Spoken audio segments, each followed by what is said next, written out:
नमस्कार दोस्तों, स्वागत है आपका मेरे इस चैनल में। हम लोग लगातार पढ़ रहे हैं, प्रतिदिन पढ़ रहे हैं प्रैक्टिस सेट, जो कि हमारे एग्जाम में पूछे गए क्वेश्चन है यूपीएसआई के लिए, रेलवे के लिए, जो निकट भविष्य की परीक्षाएं होने वाली हैं उसके लिए। तो चलिए शुरू करते हैं आज के ये क्लास बिना लेट किए हुए। बस ये है कि आप लोग सवाल को देखने के बाद इसे लगाएं और लगा करके आंसर कमेंट बॉक्स में जरूर दें। इसे यह चेक होता रहेगा आपको आ रहा है नहीं आ रहा, उसके बाद मैं बताता हूं। पहला सवाल हमें दिया गया है, एक क्रिकेट मैच में सचिन और विनोद तथा सौरभ द्वारा बनाए गए रनों के कुल रन है कितने? 285 है। कुल रन है 285। कह रहा सचिन द्वारा बनाए गए रनों का, सौरभ द्वारा बनाए गए रनों का अनुपात 3:2 है। तो मित्र सचिन अनुपाते, कह रहा है सचिन अनुपाते सौरभ का अनुपात है 3:2। और कह रहा विनोद द्वारा, और कह रहा सौरभ और विनोद द्वारा, सौरभ और विनोद द्वारा बनाए गए रनों का अनुपात है 3:2। तो हमसे कह रहा है सचिन द्वारा बनाए गए रन कितने हैं। देखिए अनुपात का नियम आपको जानना है। अनुपात का नियम क्या है? इसको एक समानुपात में एक अनुपात में लेकर के आइए। तो इसका एक अनुपात निकालने के लिए जो नीचे वाला पहला पद है उसका गुणा ऊपर वाले दोनों पदों में कीजिए। नीचे वाले पहले पद का गुणा ऊपर वाले दोनों पद में कीजिए और अंत वाले का अंत वाले में कीजिए। ये निकल आएगा अनुपात ABC का, यानी सचिन, सौरभ और विनोद का। तो 3 त्रिका 9, ये 9 हो गया। ये 3 दूनी 6, ये 6 हो गया। और यह 2 दूनी 4, यानी 4 हो गया। यानी 9:6:4 के अनुपात में हो गया। ये तीनों के बनाए गए कुल रन। अब इसे हमें सॉल्व करना है, सचिन का रन निकालना है। यह 285 है, 285 में 9 का गुणा कर दीजिए और अनुपातिक योग से भाग कर दीजिए। अनुपातिक योग है 9 6 15, 15 4 19। हम 19 से इसमें भाग दे दें, 9 से गुणा कर दें, जो आएगा वह सचिन द्वारा बनाए गए रन होंगे। 19 से करने 19 5 95, 15 9 135। ये हमारा आंसर हो जाएगा। बस अनुपात निकालना। अनुपात क्या है? नीचे वाले पहले पद का गुणा ऊपर वाले दोनों पदों में और अंत वाले का सिर्फ अंत वाले में करके अनुपात है 9 6 4। तो 9 6 15 4 19। 19 का भाग जिसका निकालना है उसका ऊपर मान गुणा करके जो आएगा वो आपका आंसर हो जाएगा। उम्मीद है आपको समझ में आ गया होगा। चलते हैं अगले सवाल पे। कह रहा है यदि A का दुगना B के 3 गुने तथा C के 4 गुने के बराबर है तो ABC का अनुपात बताइए। हमसे कह रहा है A का 2 गुना 2A, B के 3 गुने और C के 4 गुने के बराबर है। A का दुगना B का 3 गुना C के 4 गुने के बराबर है तो ABC का अनुपात क्या होगा? बहुत आसान सवाल होता है अनुपात निकालने के लिए। जिसका मान निकालना है उसको ढक लो, जिसका मान निकालना है उसको ढक लो। इसको ढक लो तो 3 चौक 12, ये पहले वाले का मान होगा। फिर से समझो, इसको ढको तो 4 दूनी 8, 4 और 2 दिख रहे हैं। इसको ढकोगे 4 और 2 दिख रहा है, 4 दूनी 8। इसको ढक लो इस बार 3 दूनी 6। इसी को काट लो, 2 छक 12, 2 चौके 8, 2 तिहाई 6, यानी 6:4:3। यही आपका आंसर हो जाएगा। फिर से ध्यान दे दीजिए, जिसको ढकोगे वही उत्तर आ जाएगा। ये ढका शेष 2 का मल्टीप्लाई किया, जो आएगा वो आपका आंसर हो जाएगा। उम्मीद है आपको समझ में आ गया होगा। चलते हैं अगले सवाल की ओर। यह सवाल दिया गया है क्वेश्चन नंबर 3। हमसे कह रहा है 200 लीटर के एक मिश्रण में दूध तथा पानी का अनुपात 17:3 है। अच्छा, अगर हम इन दोनों को जोड़ लें, मिश्रण में कुछ दूध मिलाने पर के उपरांत परिणाम मिश्रण में यह अनुपात 7:1 हो जाता है, तो कितनी मात्रा में दूध मिलाए, दूध की कितनी मात्रा मिश्रण में मिलाई गई? अगर हम इन दोनों को जोड़ लेते हैं तो ये हो जाएगा 20। 20 का इसमें भाग देंगे तो 10, और 10 का 17 में गुणा करेंगे 170, और 10 का 30 में गुणा करेंगे 10 तिहाई 30। हमने इसको बांटा ही लिया, हमने इसको बांटा ही लिया। फिर से समझो, 17:3 था, 17 और 3 मिला दिया 20 हो गया। 20 अनुपात है तो टोटल वैल्यू है 200, तो 1 अनुपात होगा तो 20 का भाग दिया 10 आया, तो 10 का गुणा 17 में किया 170, 3 में किया तो 30। 10 का गुणा 17 में किया तो 170 और 30। हमसे कह रहा है मिश्रण में कुछ और दूध मिलाने पर, दूध मिलाने पर है, दूध कुछ मिला दिया तो हमारा अनुपात 7:1 हो जाता है, 1 हो जाता है और ये 7 हो जाता है, ये 7 हो जाता है, ये 1 हो जाता है। अच्छा मित्र, एक चीज बताओ, अगर 1 बराबर 30 है, 1 किलो का मूल्य 30 है, फिर से सुनो, 1 किलो का मूल्य 30 है तो 7 किलो का मूल्य 7 × 210 हो जाएगा कि नहीं हो जाएगा? फिर से समझो, 1 किलो का 30 है तो 7 किलो का 7 × 21 210 हो जाएगा। और अगर 210 है, 170 हमारे पास है, तो हमें कितने की आवश्यकता है? 40। 1 बराबर 30 तो 7 बराबर 7 × 21 210, 170 हमारे पास था, हमने कितना मिला दिया? वो मिला दिया हमने 40। उम्मीद है आपको समझ में आ गया होगा। चलते हैं अगले क्वेश्चन की ओर। अगला क्वेश्चन हमें दिया गया है, सिक्के वाला क्वेश्चन है, बहुत प्रिय क्वेश्चन है एग्जाम का, जो हमसे पूछा जाता है। कह रहा एक थैले में 3 प्रकार के सिक्के 1 रुपए 50 पैसे और 25 पैसे वाले भरे हैं। 1 रुपया वाला है, 50 पैसा वाला है, 25 पैसा वाला भरा है। कह रहा है जो 3, 8 और 20 के अनुपात में है, जिनका कुल मूल्य, सुनो कायदे से, तो सिक्कों की कुल संख्या सुनो कायदे से, है दिया गया है सिक्का, है सिक्का, है सिक्का, है सिक्का, है रुपया। सिक्के को रुपए में, मूल्य में कन्वर्ट करना होगा, क्योंकि यहां सिक्का है, यहां मूल्य है, यहां सिक्का है, यहां मूल्य है। कह रहा है पहले 1 रुपए का 3 है तो 3 रुपया हो जाएगा। हमसे कह रहा 50 पैसे वाला 8 है तो 4 रुपया हो जाएगा। 50 पैसा का 8 सिक्का 4 रुपया होगा कि नहीं होगा? फिर से सुनो, 8 सिक्का 50 पैसा का तो 4 रुपया होगा कि नहीं होगा? फिर आपसे कह रहा 25 पैसा का 20 सिक्का, 1 रुपया में 4 सिक्का होता है चवन्नी का, तो 20 सिक्का है तो 5 होगा नहीं होगा? 4 का भाग दे दो, यानी जब हम कुल निकालेंगे तो 5 4 9 3 12x बराबर कुल रुपया कितना दिया? 300। 12 से करेंगे 12 3 36, 12 करने में 12 31।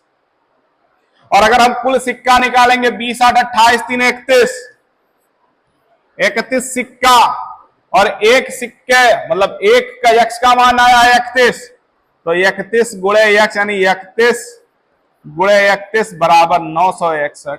कुल सिक्कों की संख्या 961 हो जाएगी मित्र।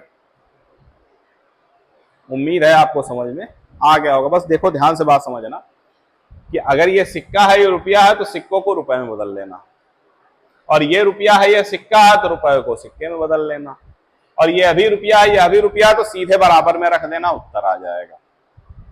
उम्मीद है आपको समझ में आ गया होगा। चलते हैं अगले क्वेश्चन की ओर। अगला क्वेश्चन आ जाएगा, ठीक है। हमसे कह रहा है किसी धनराशि पर साधारण ब्याज मूलधन के 1/16 के बराबर है। किसी धनराशि पर जो ब्याज दिया गया है वो मूलधन के 1/16 के बराबर है। 1/16 के बराबर तथा वर्षों की संख्या वार्षिक दर के बराबर है। तो वार्षिक दर क्या है? वार्षिक दर हमसे पूछा, देखो हमसे कह रहा है वर्षों की संख्या और दर बराबर है। वर्षों की संख्या और दर बराबर है। अगर यह बराबर हो, ब्याज मूलधन का भाग हो, तो ट्रिक याद रखिएगा, दर या समय बराबर √ भाग गुणे 100। जब ब्याज की दर और समय बराबर हो और ब्याज मूलधन का भाग हो, मान करके भी लगा सकते हैं, लेकिन एक लाइन में आप सीख जाएंगे तो आसान हो जाएगा। यह हो गया 1/16 गुणे 100 √ में 4 चौका 16, 4 से काटोगे 25 का वर्गमूल 5/2, तो 2 सही 1/2। चाहे परसेंट बोलो, चाहे वर्ष पूछता तो 2.5 वर्ष हो जाता। तो इसमें से क्या हो जाएगा, 2.5 ये हमारा आंसर हो जाएगा। ठीक है, ये हमारा आंसर हो जाएगा। चलिए चलते हैं अगले सवाल की ओर। अगर आपको क्वेश्चन चाहिए तो टेलीग्राम चैनल पे यह क्वेश्चन मैंने भेज दिया है, आप वहां जाकर के क्वेश्चन को कलेक्ट कर सकते हैं। यदि आप तैयारी करना चाहते हैं तो हमारे साथ आप जुड़ सकते हैं, ऑफलाइन बैच में भी जुड़ सकते हैं। बाकी डेली 8 बजे आपको बताया जा रहा है। सवाल पढ़िएगा, आंसर अगर लग जाता है तो कमेंट बॉक्स में उत्तर जरूर दीजिएगा। कह रहा है एक खिलाड़ी अपनी सामान्य चाल का 5/4 चाल से चल करके अपने दौड़ने के समय में 5 मिनट का सुधार करता है। इसी दूरी को दौड़ने में उसने सामान्यतः लगाने वाला समय ज्ञात करो। बहुत आसान सवाल है, बहुत आसान सवाल है, बहुत ही आसान सवाल है, देखिएगा ध्यान से। पहले जिसका आ गया है वो कमेंट कर दे। चलिए, सामान्य चाल का 4/5 चाल से चलकर, सामान्य चाल का 5/4 चाल से चलकर 5 मिनट का सुधार होता है। अगर उसकी चाल 4 से 5 हुई तो सुधार 5 हुआ मिनट का, यानी इससे इसका अंतर 1 हुआ। ध्यान से देखो, इससे इसका अंतर 1 हुआ, 1 का मान है 5। तो कह रहा समानता चलने में लगने वाला समय 5 25 का गुणा कर दो, 25 आपका आंसर हो गया। बस कुछ करना नहीं है, इसमें आंसर हो गया। अब समझो कायदे से, ऐसा कोनो क्वेश्चन आवे जब कोई व्यक्ति अपनी सामान्य चाल का x/y चाल से चलकर गंतव्य में पहुंचने पर पहले या देर में पहुंचता, तो बस इतना याद रखना, ऊपर बटा नीचे डिफरेंस ऊपर इंटू टी। ऊपर माने ऊपर कितना है 5, नीचे ऊपर का अंतर 1, 4 और 5 का अंतर 1 इंटू टी, टी बराबर 5, 25 मिनट आपका आंसर हो जाएगा। आपका समय नहीं लगेगा, समझिएगा कायदे से। ऊपर बटा नीचे अंतर ऊपर है, अंतर है, अंतर माने बड़ा में से छोटा हम घटाएंगे। उम्मीद है आपको समझ में आ गया होगा। अगले क्वेश्चन की ओर चलते हैं। 6,000 रुपए की संयुक्त धनराशि चक्रवृद्धि ब्याज पर 5% वार्षिक ब्याज की दर से 3 वर्ष के लिए जमा की गई। 3 वर्ष और 2 वर्ष के ब्याजों का अंतर। हमसे कह रहा 2 साल का चक्रवृद्धि ब्याज और 3 साल का चक्रवृद्धि ब्याज का अंतर। आप लोगों को सिखाया था प्रैक्टिस सेट में, अगर नहीं सीखे हैं तो इसके लिए मैं डिटेल वीडियो बना लूंगा आप लोगों के लिए, चक्रवृद्धि ब्याज के लिए। अभी तो शुरू किया है। जब हम 3 साल की बात करते हैं तो एक चीज याद रखिएगा, 3a.3a² AQ। और अगर 2 साल के लिए हम निकालते हैं तो यह होता है 2a.a², यह परसेंटेज होता है। ये कैसे निकलता है देखो, अगर हमें दर 5 दिया गया है, 3 साल का निकालते हैं, यहाँ 5, 5 25 5 125, 2 अंक लिखेंगे, 1 हासिल हो जाएगा। 5 25 5 125, 1 हासिल हो जाएगा। 5 25 75, 1 76, हासिल कुछ नहीं बचा, 2 अंक में लिख रहे हैं और पांतियां। ये 3 साल का दर हो जाएगा। 2 साल का 5 25, 5 दूनी 10, 10.25। कह रहा है इसका अंतर क्या होगा, अंतर निकाल लो। 5 1 2 5, 5 2 1 5, पॉइंट 5.5125। अब 6,000 रुपए का 5.5125 निकाल लो, उत्तर आ जाएगा। यहां लिखा 6,000 गुणे बटा 100, ये परसेंटेज निकला, दर परसेंट। 0 से 0 कटा, 0 से 0 कटा, 0 लिख लिया। 6 पंचे 30 आता है, 3 6 दूनी 12, 3 15 आता है 1, और 6 करने में 6 1 7, और 6 पंचे 30 का 0 हाथ है 3, 6 पंचे 30, 3 33, और 4 अंक पे 1 2 3 4, 4 अंक पे 1 2 3 4, क्या हो गया 303.75, 330.75, यह हमारा आंसर हो गया। देखो हमें हाई सीखना है, इसके लिए डिटेल वीडियो चक्रवृद्धि ब्याज का बनाऊंगा और इसको आसानी से लगाने का तरीका समझाऊंगा। अभी प्रैक्टिस सेट में ऐसे ही, जिन्होंने नहीं लगाया है ऐसे ही सीखे। 2-3 साल के लिए 3a² 3a.3a² डॉट नहीं 3a² AQ, इससे निकाल लीजिए। 2 साल का 2a.a² से निकालिए, दोनों का अंतर में परसेंटेज निकाल लीजिए। उम्मीद है आ गया होगा, आप लगा सकते हैं। नेक्स्ट क्वेश्चन बहुत शानदार सवाल है। हमसे कह रहा है यदि एक त्रिभुज के शीर्ष लंब में 10% की वृद्धि की गई तो उसके क्षेत्रफल अपरिवर्तित रखा जाए तो संगत आधार में कितने % की कमी करनी होगी। बस इतना जान लो, अगर वृद्धि दिया हो तो वृद्धि गुणे 100/100 धन वृद्धि लगा देंगे, आ जाएगा आपका उत्तर 10 गुणे 100/100। 11 नवा 99 सही 1/11, 11 सही 11 नवा 99 सही है, हो गया आपका उत्तर। क्यों? क्योंकि आपका त्रिभुज का क्षेत्रफल होता है 1/2 गुणे आधार गुणे ऊंचाई। हाई बढ़ाएंगे तो हाई कम, हाई बढ़ाएंगे तो हाई कम, उसी के लिए सूत्र है वृद्धि गुणे 100/100 धन वृद्धि, कमी गुणे 100/100 माइनस कमी। एक त्रिभुज के अभ्यंतर स्थित एक बिंदु में त्रिभुज के तीनों भुजाओं से डाले गए लंबों की लंबाई क्रमशः 6, 8 और 10 सेंटीमीटर है। 6, 8 और 10 सेंटीमीटर है, त्रिभुज का क्षेत्रफल क्या होगा? इसके लिए एक सूत्र होता है। हमसे पहले क्या कह रहा है वो देखिएगा। हमसे कह रहा है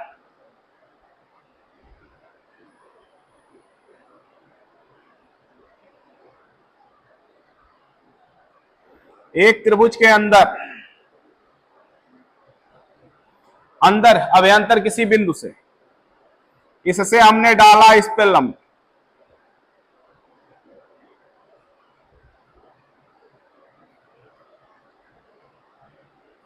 इससे हमने इस पे डाला लंब और इससे हमने इस पे डाला लंब।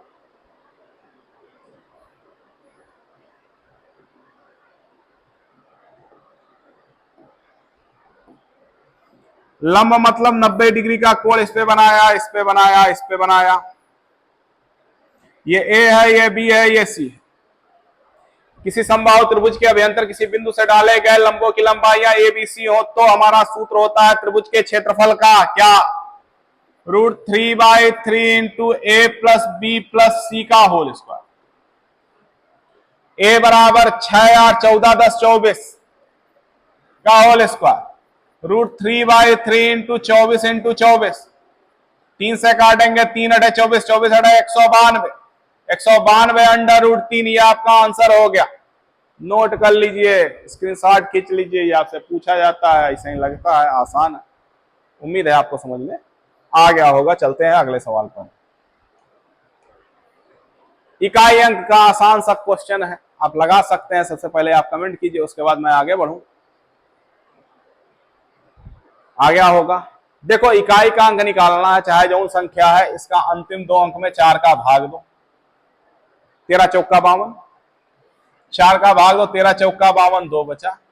ये जो इसका इकाई है इसी की घात रख लो, 7 सत्ते 49, 49 के इकाई का अंक 9 और यही आपका आंसर हो जाएगा। उम्मीद है आज के इस प्रैक्टिस सेट में मैंने आपको 10 सवाल पढ़ाए और 10 के 10 का आपने सही जवाब दिया होगा और जो मेरे द्वारा आपको बताया गया है वह भी आपको समझ में आया होगा और जिसके सूत्र हैं या जो लगाने का मेथड आपको बताया गया है वह आपको समझ में आया होगा। अगर आपको यह अच्छा लगा है तो एक बार कमेंट कीजिएगा कि ऐसा प्रैक्टिस सेट हम डेली लेकर के आवे। जब आप कुछ कहेंगे, लाइक करेंगे, बोलेंगे तो मनोबल बढ़ता है और आप लोगों के लिए जुड़ने का मजा भी आता है। तो आज के इस प्रैक्टिस सेट में मात्र 10 सवाल, जब आप कमेंट करेंगे तो उसके आगे बढ़ूंगा।